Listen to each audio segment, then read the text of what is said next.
जब भगवान वहां पर हटे, राजा बलि ने देखा, खड़े हो गए। संत ऋषियों और ब्राह्मणों का बड़ा सम्मान करते थे। उन्होंने कहा, आइए भगवान, आपका स्वागत है, आप क्या मुझसे चाहते हैं?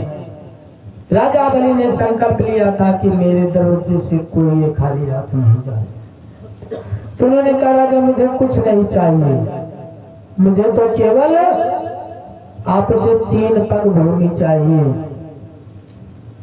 इतने में राजा बलि हंसने लगे, कहा, अभी तो तुम बालक हो, तुम्हारी बुद्धि कच्ची है, तुम्हें मालूम नहीं है, क्योंकि चाहो तो तुम 9 वर्षों कोई भी दीप मांग लो, कोई भी 9 वर्षों से युक्त एक दीप भी मांग लो तो मैं दे दूंगा, लेकिन आप 3 पग भूमि करेंगे क्या?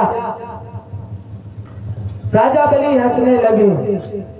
भगवान बामन ने कहा, देखो, भक्त प्रहलाद के वंश में हो, महाराज विलोचन के पुत्र हो, ये तुम्हारे योग्य है।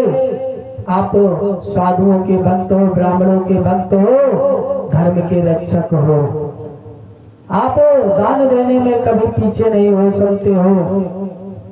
इस प्रकार भगवान ने कहा। इतने में शुक्राचार्य जी ने देखा, अपने दिव्य ज्ञान से कहा, ये तो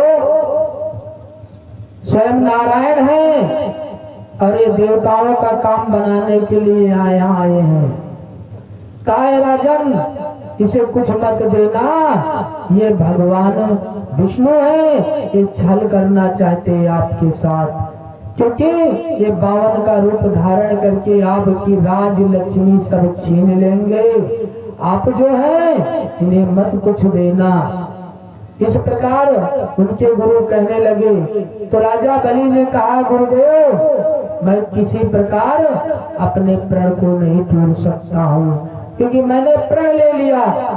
जब 52 भगवान ने कहा कि आप हमें जो दान करेंगे उसे मैं कैसे मानूं, इसके लिए आप संकल्प करो।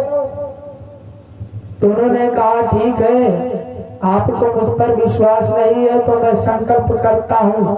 तो भगवान ने अपने करवा से उनके अंजलि में जल देने लगे। शुक्राचार्य जी ने सोचा कि ये छलिया हैं और छल करेंगे, तो शुक्राचार्य ने छोटा सा सूक्ष्म रूप बना करके भगवान के करवे में प्रवेश हो गए, उसकी टोटी में जाकर बैठ गए।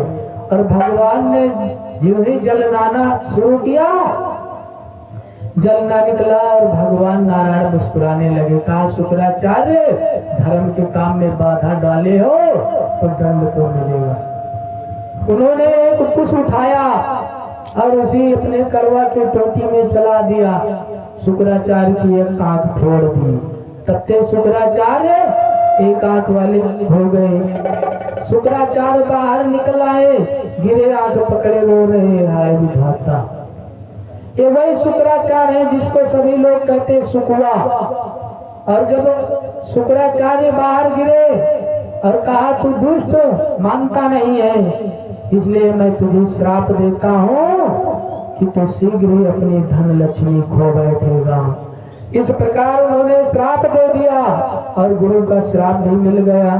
और भगवान ने तीनों पग में पूरा लोक नापा। तो कैसा नापा? उन्होंने अपने शरीर को विराट रूप बना लिया, इतना बड़ा रूप बना लिया कि बढ़ते गए, बढ़ते गए, बढ़ते गए।